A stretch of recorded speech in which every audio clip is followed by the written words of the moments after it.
Hey everyone, today I will show you how to create ChatGPT account. And here's how it is done. Launch your preferred web browser, example, Chrome or Firefox. Type chat.openai.com in the URL bar and press enter.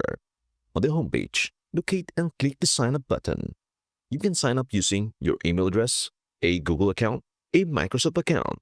If you're using an email, enter it and complete the CAPTCHA to verify you are not a robot. Enter a password at least 8 characters and click Continue.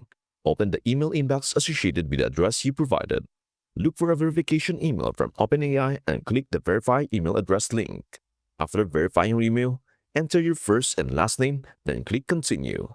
Select your country and enter your phone number. OpenAI will send a verification code via SMS. Enter the code to confirm your phone number.